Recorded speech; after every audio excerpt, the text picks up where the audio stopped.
आपके मन में गलत विचार आ रहे हैं। आप ऐसी परिस्थिति में बाइबल नहीं पढ़ रहे हैं, ना ही प्रार्थना कर रहे हैं, क्योंकि आपका मन नहीं लगता है। आपके मन में गलत विचार आएगा तो आप पाप की ओर जाएंगे। आपका आत्मिक जीवन गिरने लगेगा नीचे की ओर।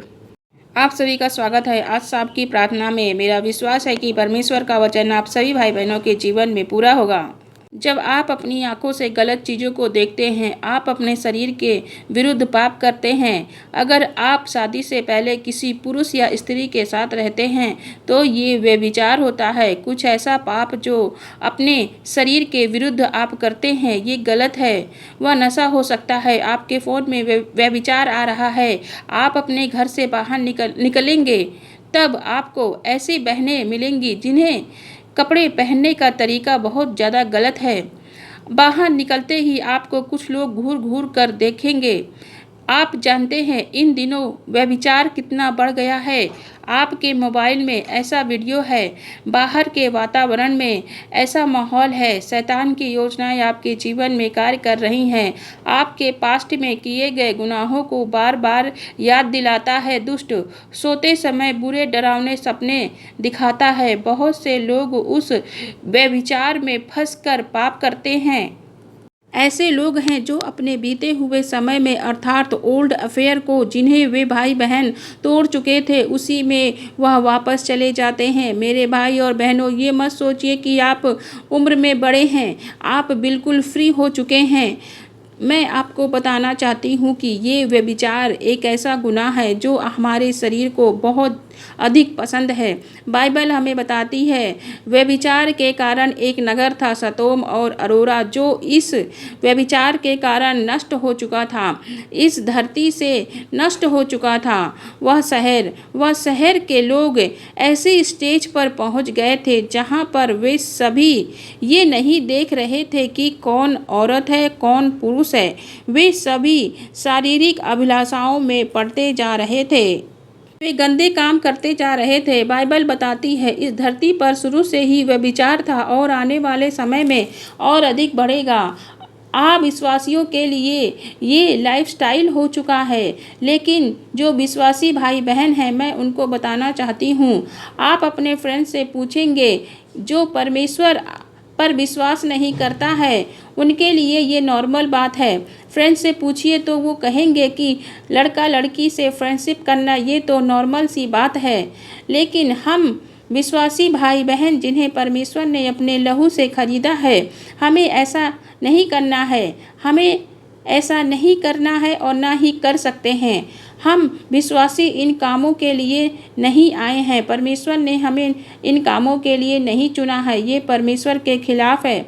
अगर आप दूसरे की ओर अट्रैक्ट हो रहे हैं तो परमेश्वर से अनुग्रह मांगे, पवित्र उपस्थिति में जाएं, परमेश्वर से प्रार्थना करें। परमेश्वर आपको अनुग्रह देगा।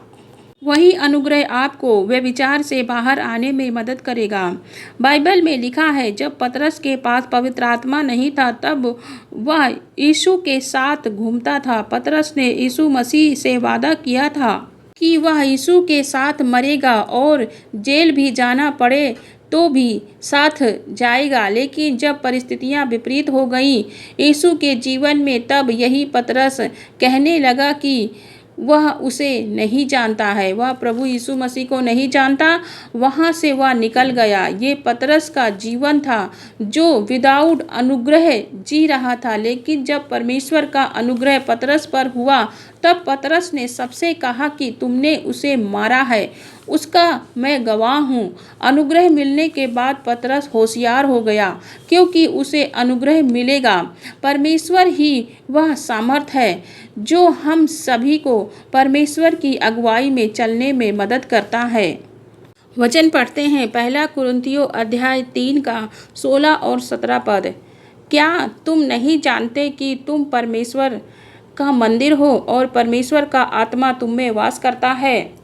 यदि कोई परमेश्वर के मंदिर को नाश करेगा तो परमेश्वर उसे नाश करेगा, क्योंकि परमेश्वर का मंदिर पवित्र है और वह तुम हो। आमीन। वचन कहता है तुमको नहीं पता, तुम नहीं जानते, तुम्हारा शरीर परमेश्वर का मंदिर है। परमेश्वर का आत्मा इसी शरीर रूपी मंदिर में वास करता है।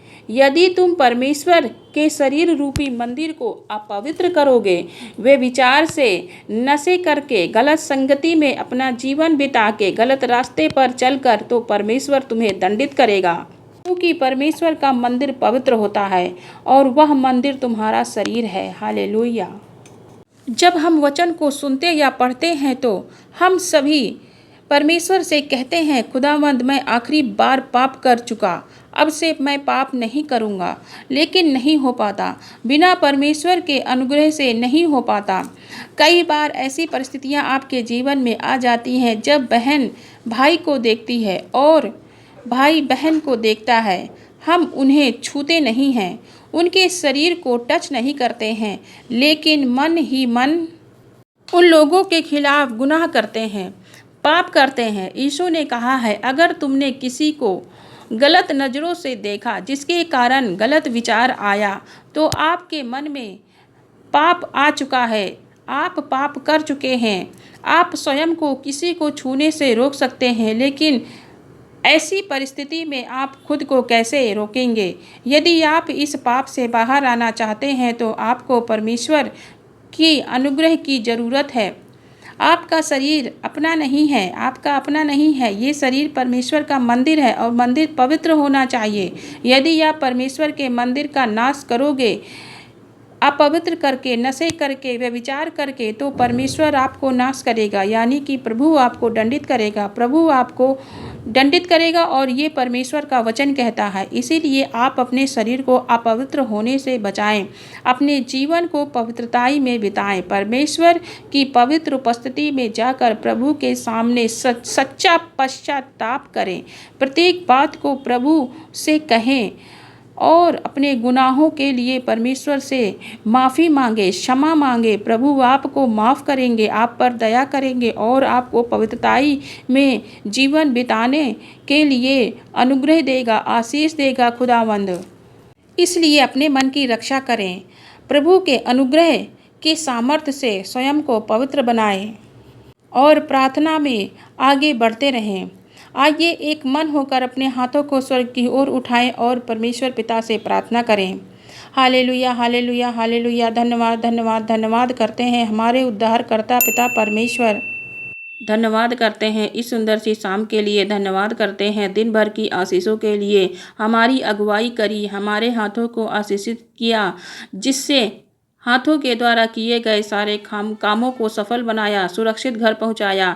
मेरे परमेश्वर, जब इनके मन में बुरे विचार आते हैं जिससे इन भाई बहनों का आत्मिक जीवन कमज़ोर हो जाता है, आत्मिक जीवन नीचे की ओर गिरने लगता है, हर एक जन को प्रार्थना करने की सामर्थ्य प्रदान करें। इनके मन को ज्ञान बुद्धि समझ से भरें, ताकि आपका अनुग्रह प्रत्येक भाई बहन पर आए और उस अनुग्रह की सामर्थ्य से पवित्रता में जीवन गुजार सकें।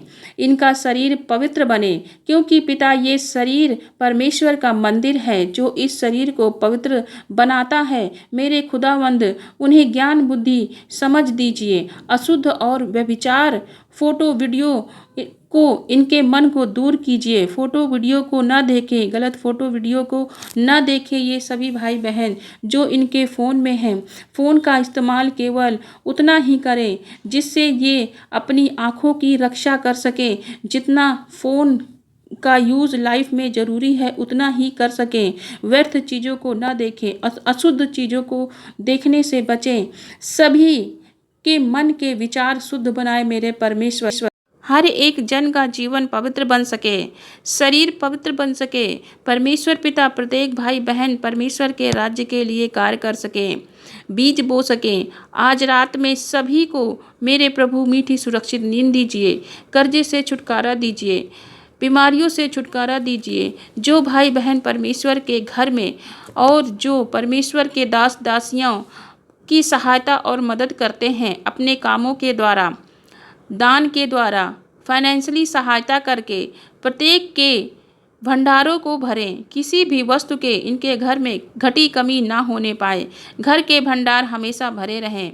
जिन भाई बहनों को बेबी की आशीष चाहिए, उन बहनों को बेबी की ब्लेसिंग दीजिए मेरे प्रभु खुदावंद। जो बेबी परमेश्वर के राज्य में सेवा कर सके। परमेश्वर बेबी की अगुवाई करें। बुद्धिमान गुणवान बच्चे के साथ ब्लेस हो सके हर एक भाई बहन। इनकी कोख को छूकर आशीषित करें मेरे परमेश्वर। हर एक जन पवित्रता में चले और अपना जीवन आपकी अगुवाई में बिताए। प्रत्येक बातों को आपके हाथों में सौंपते हैं मेरे प्रभु। इन्हें प्रार्थना करने की सामर्थ्य दे, प्रार्थना में आगे बढ़ें हर एक भाई बहन। इस प्रार्थना को प्रभु यीशु मसीह के पवित्र सामर्थी मीठे नाम में मांगते हैं, आमीन आमीन। परमेश्वर के वचन को हर एक जन तक पहुंचाने में हमारी सहायता करें और हमें सपोर्ट करें। हमारे channel Hindi Bible Jesus prayers family को सब्सक्राइब कर लीजिए। बगल में जो नोटिफिकेशन बेल है उसे प्रेस कीजिए ताकि आने वाली प्रेयर का नोटिफिकेशन सबसे पहले आपको मिले और आप ब्लेसिंग को सबसे पहले प्राप्त कर सकें। वीडियो को लाइक करें, शेयर करें। सभी को जय मसीह की। God bless you all.